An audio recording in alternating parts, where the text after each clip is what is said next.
So our VP at work always says to be clear is to be kind. And I wanted to be really clear about our intentions today.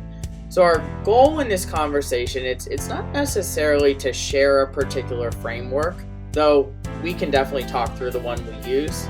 But I think more importantly, it's to share with you the principles and also the mindset that we got into that helped us to onboard new team members in a virtual environment and that resulted in trusting and lasting relationships.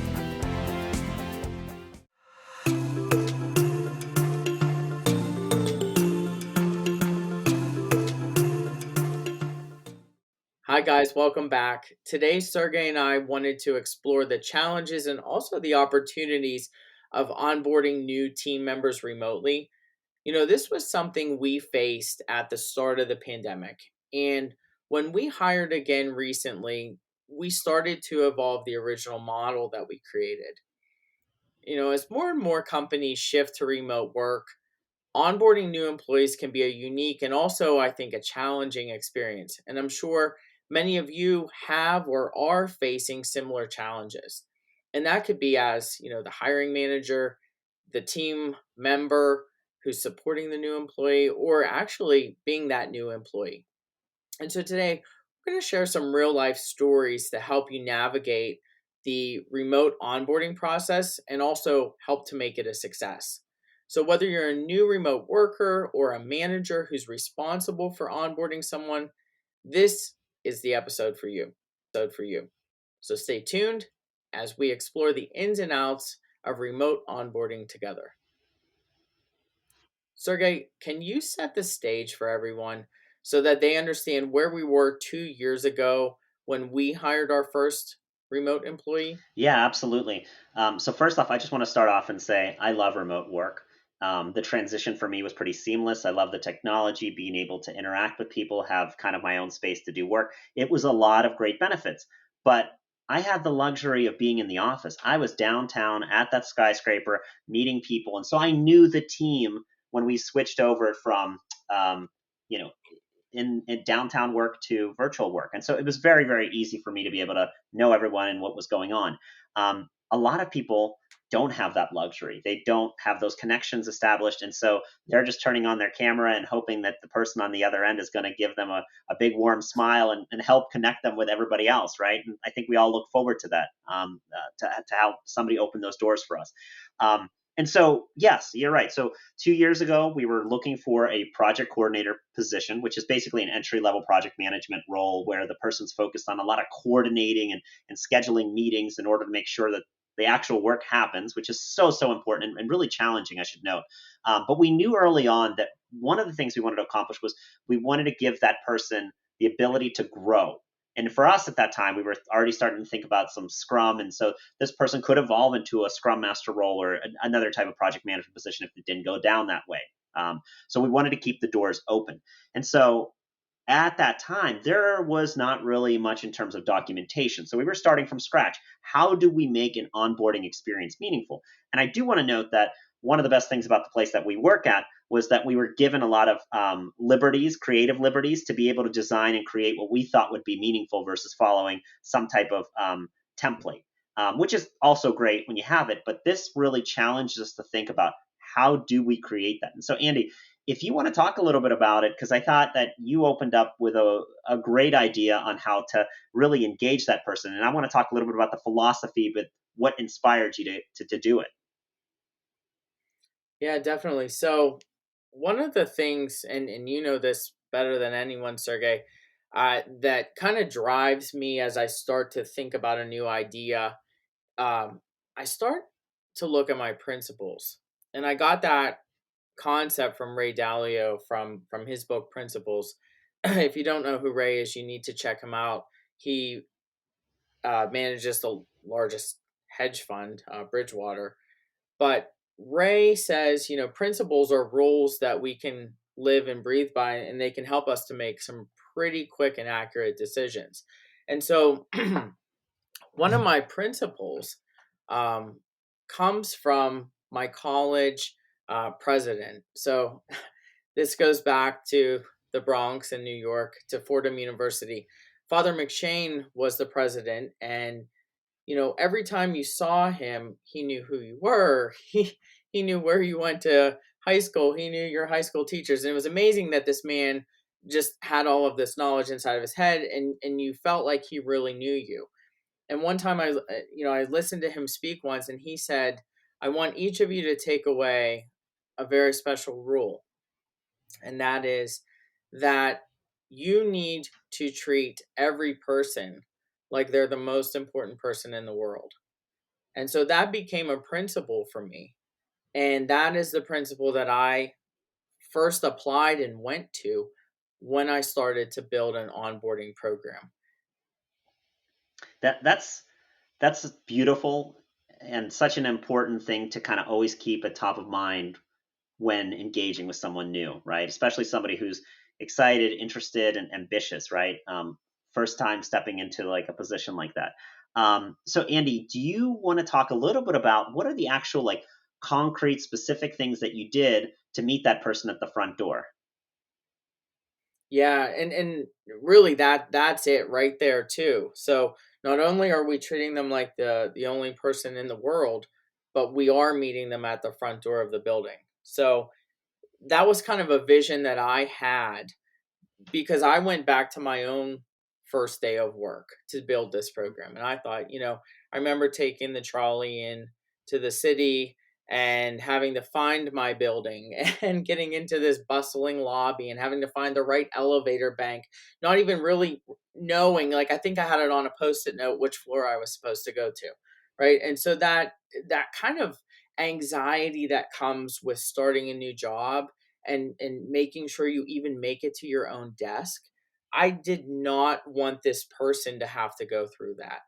And so what we did, by meeting them at the front door, essentially we built a program that allowed us to make contact with this employee ahead of time, give them a phone call, make sure that they knew expectations for day one, maybe even share a couple onboarding materials like a high level timeline. Let them know, hey, they're signing up for a 6 week program that's going to get them up and running into this organization. And that way on day one, expectations were already set. And actually, speaking of expectations, aside from my own principles, some things that I looked at, the Gallup Q12 was actually an inspiration for me. And any of you guys who work at large companies, you might be familiar with the Gallup poll. Essentially, what it does is it asks 12 questions to see how effective the organization is, at making it a great place to work. And so we thought, you know, number one, do I have the tools needed to do my job and do it well? And number two, do I know what's expected of me at work? And number three, going back to the title of our podcast, can we create yet another best friend at work? Those were some other principles, principal questions that we asked ourselves as we built this model. And so we can go into, if you want, sort of the structure of this 6 week program that we ended up settling on. Yeah, I'm glad you're bringing up the Gallup, which it's funny enough, like it's something that I think a lot of people look like, oh, another survey, I got to fill it out. And I think you and I at one point, it might be the first time where I filled out a survey and I looked at a question that says, I have a best friend at work, and I could genuinely answer that, right? Um, that was inspiring for me, and it made me think like, listen, that's the same thing we want to do. Is we want to bring this new person in, and we want to get them to as close as we can to the level of like, this is somebody that we really enjoy being around, that we can joke around with, we can get a lot of great work with, we can be creative with. And that's exactly what happened, thanks to the type of effort that you put into like really saying, okay, what's the 6 months going to look like? This is more than just shadowing, because we know a lot of places. I've had a lot of roles where you walk in and it's, please shadow this person for so many sessions, and write down any questions we have, and we'll meet together, once a week. I think you went to that next level. You really dug deep to say to yourself, okay, I want to take it and make sure that this person really makes the deep connections between the work that they're doing, their own ambitions, and the people that they're working with. And at least at this point, we're still working with this person, and definitely it's been a wonderful experience. But do you want to speak to that deeper level now? Yeah, and you're making me think a lot of times as we talk, even in an episode, it's like, oh, here's another great topic. There's a big assumption at play right here. As I listen to you talk about this person, there's a big assumption that we hired the right person to begin with, right? And that's something we can probably, and I'm Yeah. sure others have questions around that, and how did what did we do? What are people doing? So I will just say, let's lead with the fact that we did hire the right person. We knew this from the interview. We knew this from all the communication that was happening. And we were legitimately pumped to get this person in the front door. And so, one of the things that became really important was building some kind of like adaptive onboarding program, because I think both of us, Sergey, had the belief that we had to build this program around this employee's goals, right? One of our directors taught us about, or actually put us, taught us about the book Drive, Yeah. which talks about intrinsic motivation. You know, and we wanted to channel intrinsic motivation as part of this onboarding program, so that was yet another kind of force. And the first thing that we did was find out what were this employee's goals. So that was actually a session, like a one-on-one, asking the employee, like, what did you do before? What do you want to, can you be vulnerable enough even early on to share with me what your career goals are going forward? And then what do you want to know in the coming weeks? And I think that's a tough conversation to have, but it sets an early precedent that this is a trusting group and that we share openly with each other. We're very transparent. And I'll tell you what, to this day, conversations I have with that employee, or I should say with my friend and team member, uh, a lot of times have to do with their future goals. And so we set that up early. Um, Another thing that we did was we provided a roadmap. So we had met early on and decided, like, these are some core things the employee needs to know based on the job description we created. And we presented that roadmap, but then we worked with the employee to align it to their goals. Because it's one thing to say to someone, here, go do this. And it's a whole nother conversation, one driven by intrinsic motivation, if you can say, help me organize this plan so that it makes sense for you. And so that was a big deal, having a custom tailored roadmap. That's such And a then other things that we go ahead. No, I was going to mention that's such a great detail that you put in there around saying that, look, we were precepting, basically, we were providing guidance and mentorship, but we weren't the manager, right? And so we had to think both on different levels of the employee, but also making sure that it tied up to the manager's goals. And so, Andy, I love that little caveat because otherwise you kind of miss it, right? It's like making sure it goes to the manager, the enterprise, the business, like, how does it align to the things that we're working on so that they always feel like they're in alignment with the work that they're doing. Mhm. Exactly. And another thing that we did, speaking of goals, we realized early on that frequent communication with this person was how we would get to know each other and how we would make sure that they felt supported. And so right off the bat, I scheduled one-on-ones, like literally right away. Cuz this is a new employee coming in. They have a blank calendar and Outlook. They don't know where to go or what to do. And so we started, I think, with like a morning check in and an afternoon check in. And you might say, well, how did you have time for that? Or isn't that excessive? That was something I just agreed on with the employee. And I made that a priority in my schedule and started moving things around that, because this person was a primary focus in my life at work at that time. So a one-on-one in the morning, almost like an agile stand-up, just to say like, "Hey, how are things going today? Is your internet working? What's going on at home? Maybe I think one day the person's dog was sick." Right. You know, little things like that affect a person, then affect performance, then affect the team, then affect the company. And so if we could know that kind of stuff up front, that was a big deal. So daily one-on-ones were a huge part. And then actually the person that we had hired said, Andy, I'm a really goal driven person. I would love to even have a weekly goal so that I can measure my own success. And that's when we started thinking, oh my gosh, yes, we can translate our roadmap down into weekly goals. So we set up SMART goals, which if you're not familiar with them, I suggest looking it up. It's a framework to make sure that your goals are, specific, they're relevant, they're attainable, they're time bound, that they have all of the success metrics to ensure you're on track. So we set those up. We started checking in on those on Fridays. And then another thing too at the daily kind of level was, I put a lot of meetings on this person's calendar, but I would first let them know what the conversation was going to be about.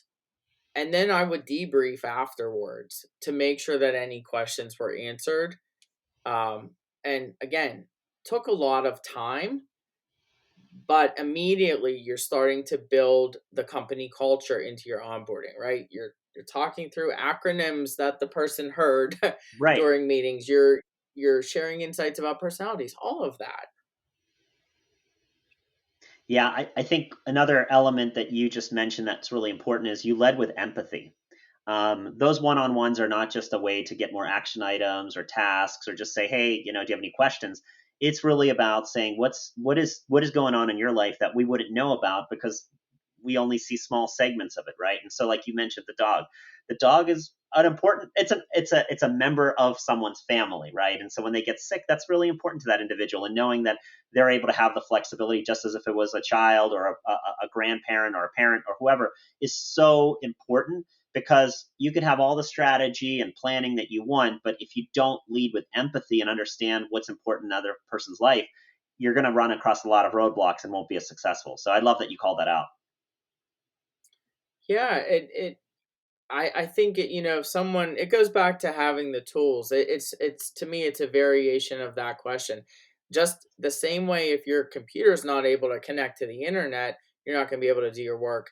If you're also not doing well as a person, or you have some other challenge going on, you're not going to be able to succeed either. And for me as a leader, I would rather know about those things and work with you and work around them to help you be successful, even if that means maybe we have to meet at a different time, or maybe a heavy topic needs to be moved to a different day. When I say that we tried to be agile with this, we didn't really have a ton of fancy tools to support us other than Word documents and Excel files, a few PowerPoints here and there that we had created. It was more about actually listening and communicating and establishing a relationship and taking the time out on the calendar to do that.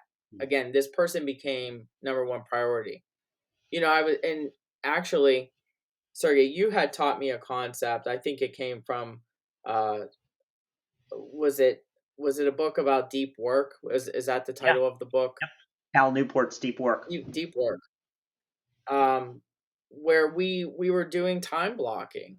I found out as a leader that if I blocked the time because that was my priority, the rest of my day fell around that, and I was able to tell other people, reasonable expectations, for how much work I could get done because I was also taking on this responsibility of onboarding someone. So a lot of it fell on me to make the time for this person. And so we did that. We also taught them the concept of time blocking because in our group at work, that is probably a principle that we live by. It's a rule, if nothing else. Like, if you time block, you will have time to do the work. Right. It's so basic, and I can't say it enough, right? Yeah, we could have an entire conversation around the importance of making sure you advocate for yourself, because in a day we could have many meetings, and those meetings a lot of times have action items and work that's associated with them. Being able to set aside time in your day to actually say, I'm going to go back and I need 2 hours to be able to write this proposal, or I need 90 minutes to create this plan, this onboarding plan, in this day. Like, being able to chunk that out into the future as you meet is really going to be important, because otherwise, if you don't use it, other people will fill up your calendar with lots of meeting invites. So that's an interesting one to also explore further, Andy. Oh, most definitely. And so as we blocked that time on the calendar, another element of the plan that we created was probably the most boring part, the trainings. And so, we were building from scratch. I think what we did is, we had to teach project management basics. We had to teach Agile and Scrum. And so we built trainings for those. But we also had access to LinkedIn Learning. And what was pretty cool, the employee wanted to be involved and know that their experience was going to help someone else. So we actually had them sort of audit trainings that we recommended, and then almost like cross out trainings that weren't as relevant. Like, we had full-blown conversations on, hey, how was that LinkedIn Learning module, and did it help you or not? And then we were able to kind of tailor the program, plus have a ready to go revision for the next time we would do hiring. So that was another thing that helped us.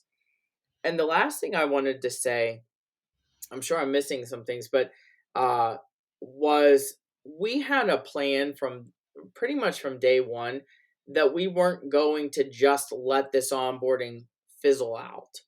So we did a very structured 6-week model where we went through all the elements I just talked about, the daily one on ones, the time blocking on the calendar on both sides, the new employee and also, say, my side as a leader. We went through the training. And then what we did, the SMART goals as well, the weekly SMART goals, to make sure we were on track and meeting the employees' expectations. Yep. Then what we did is we evolved it into a mentorship. And I think this was a big win. Learning never stops. And again, I think that's a principle that we know. Like, you must, or it helps if you're a lifetime learner. And that was something we hired for. And so we were able to kind of tap into that and build out a mentorship program where the employee transitioned into their own role, started to get knowledge, confidence, importance, the three things they would need to succeed. But we knew that that knowledge bank was going to have to keep growing. We knew that in order to do well, they were going to have the confidence to be able to, actually go through with their job and start interacting with others. And so that mentorship program allowed us a space where we could actually share our own experiences with this employee, whether that was weekly or bi-weekly, um, and keep setting goals and make sure that their experience aligned with their personal development plan, and the actual goals they set for their performance review. That's what we did. We tied in mentorship with their performance goals.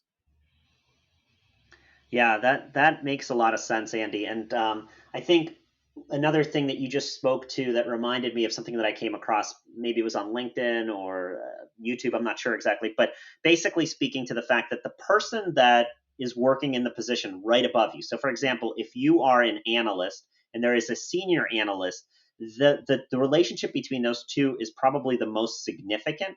So it makes more sense Mhm. for them to meet together often, to be able to check in daily or whatever that might be, versus that person checking in with the person above them, because they're working on different roles. So if you're kind of like in an analyst position and your director is owning that preceptorship, there's going to be such a disconnect between the type of work that's occurring that it will not be as significant to them. Now, it's great. Of course, it's awesome that a director or a manager or a supervisor wants to meet with you. But if there's someone in a role right above yours, that's where they're going to get the most amount of knowledge and expertise, because that is the role they're probably going to work themselves into, or to be able to be the most intimate with. So what I saw you doing, Andy, was that by continuing the mentorship after the onboarding, you basically ensured that that person always had somebody to connect to that really understood the specific problems going on and how to resolve those problems.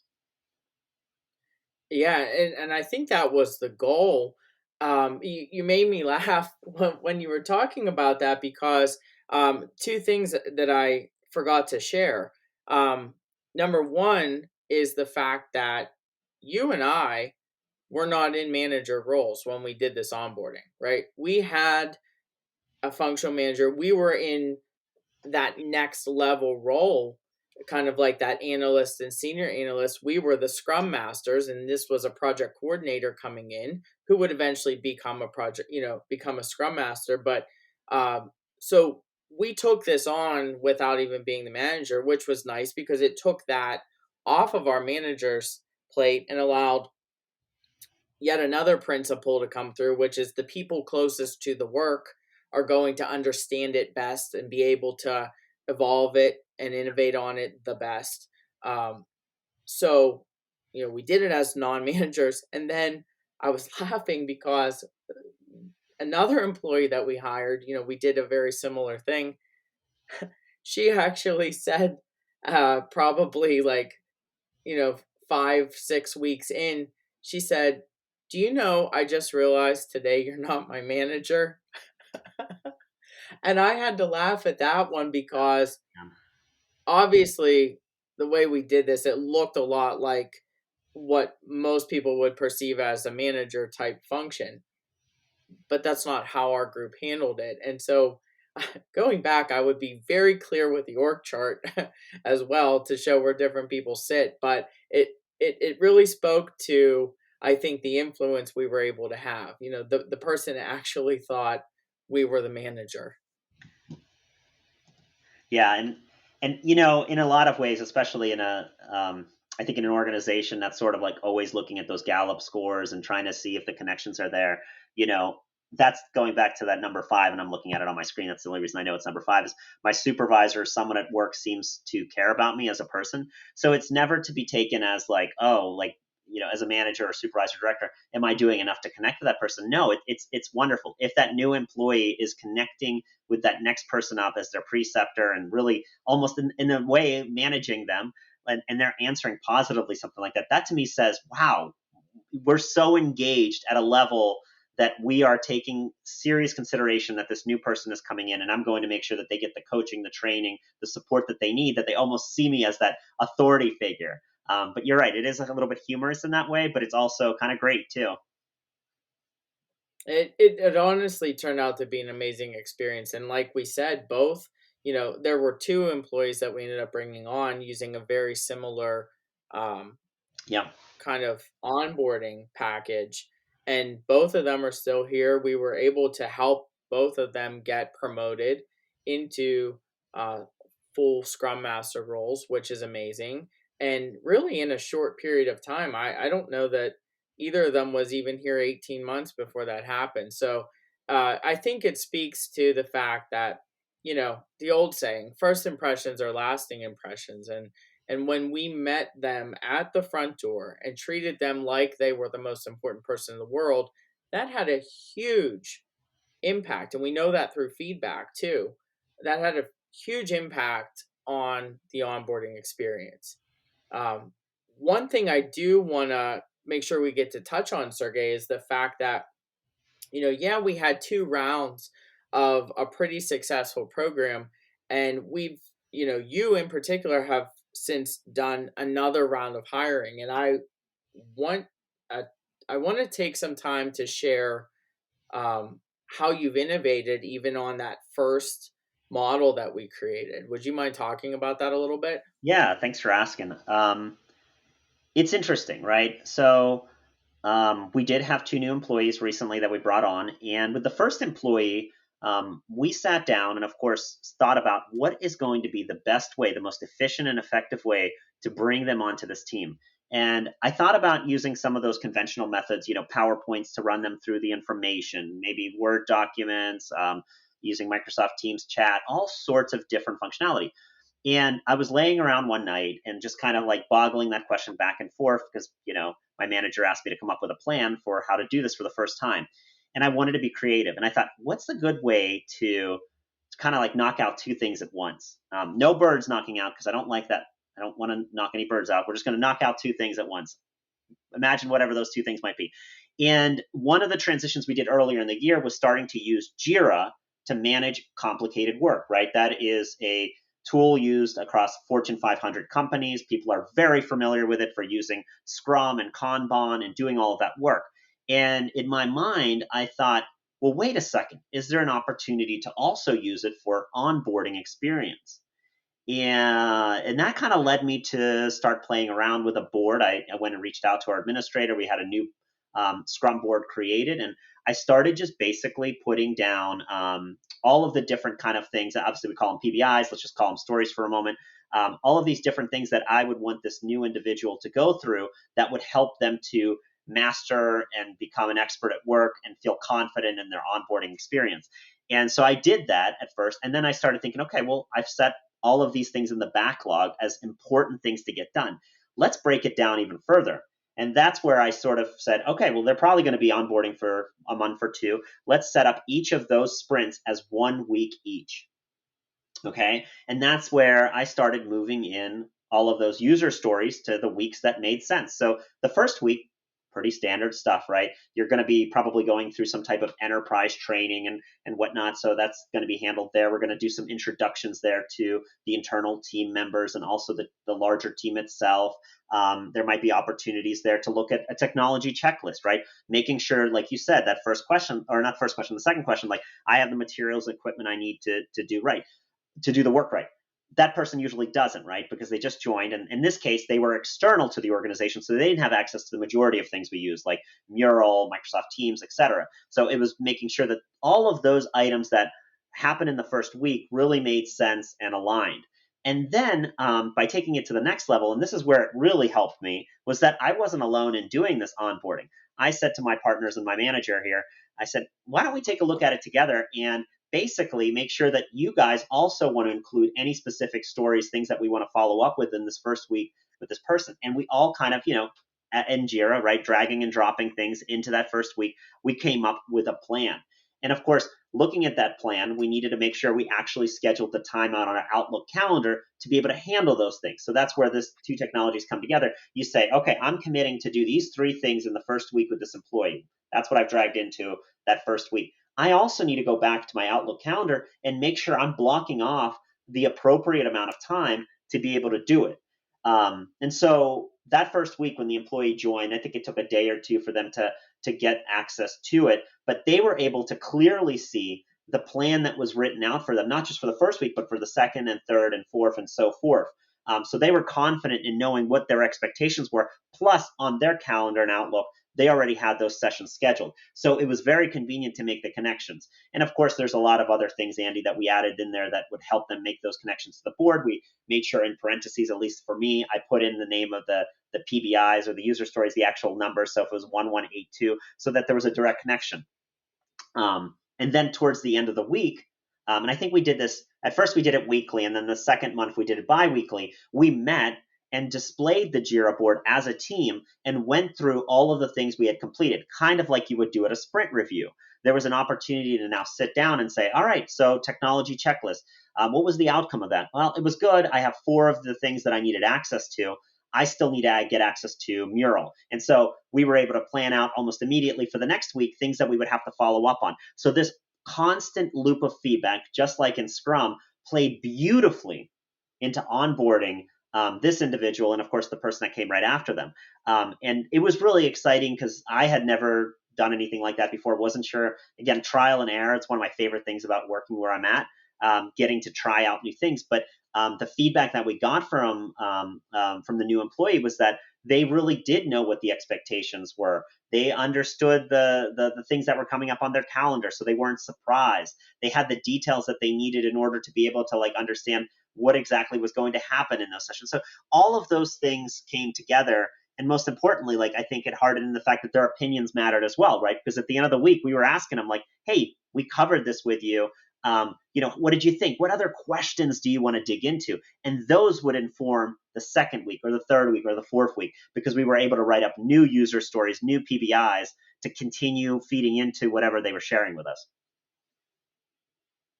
Now, that's amazing. So, when you step back and look at it, what I think is really cool is, as a group, we're using kind of things that, like, we preach a lot to other people, like through Scrum. We know about, let's say, the minimum viable product, right? Our first onboarding was a lot like that. It was enough to get an employee from the front door into their role. We quickly evolved that for our second employee. Those two onboardings had really basic technology with them, but they started to help us understand that backlog that you talked about. What were all the different stories, essentially, we were going to need to be able to get someone through onboarding? And then you brought a new technology in, with Jira, and found a whole nother way to organize it, built in, sounds like, some scrum like ceremonies, to keep everyone on the same page. I'm sure that the process continues to evolve. Do you Well, guys have any plans for that? Like, what have you learned?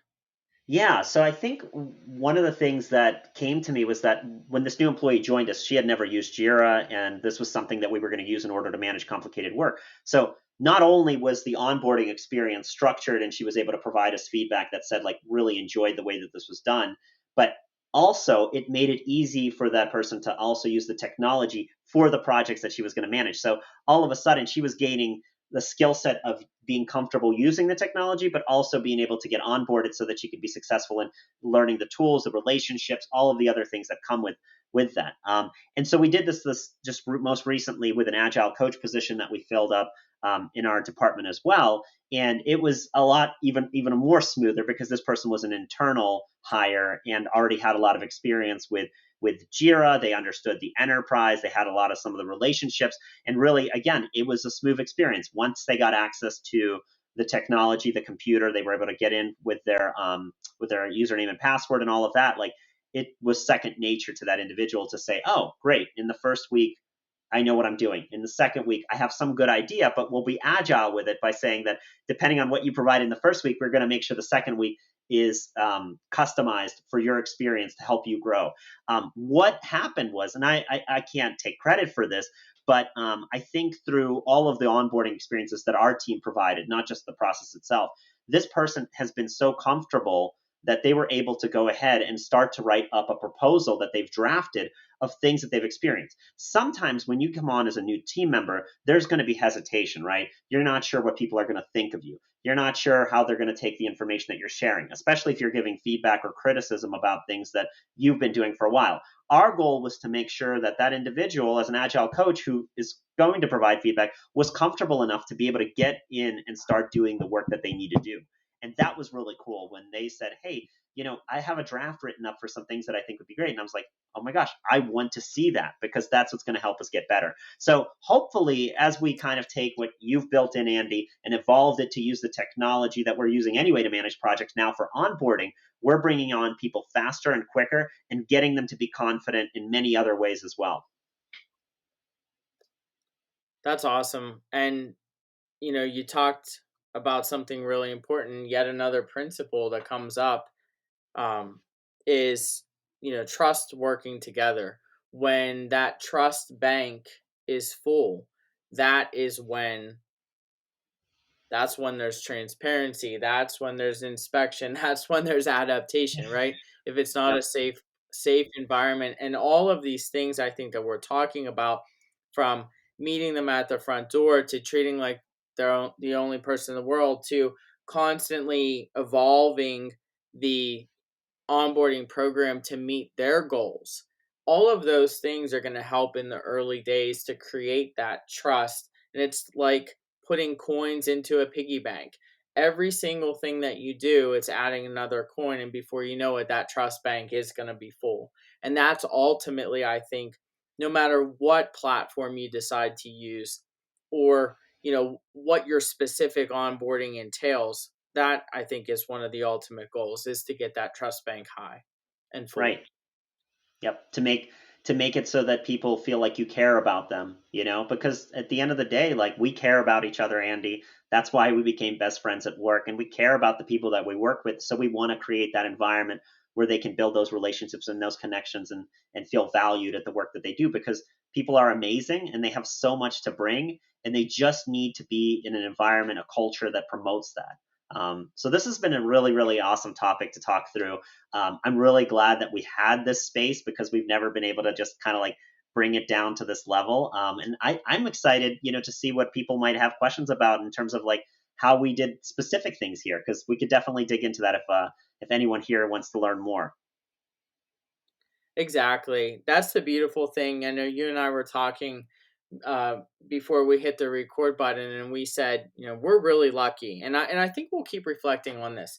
We're really lucky to have that kind of best friend at work relationship, someone who is on the same level, who wants to dive deep into topics, who's interested in continuously learning, who has trust and isn't afraid to share their ideas, because neither of us is going to steal some idea from each other. In fact, what we've learned over time is we're going to make them better, right? And Yep. that's really what we hope everyone, you guys who are watching, we hope you start to feel included in the conversation, because, we know not everyone has that. Or even if you have it, we always have said, the more heads that can get together on something, the better it will be. The more feedback, the better. And so we would love, like Sergey said, we would just love to hear from everybody, whether that's a new topic or whether that's keep the conversation going. So I just want to thank you all for your time today, and we will be back next time uh, with more engaging dialogue. Yeah. Stay tuned, everybody. All right. Have a good one. Bye. Have a great one, guys.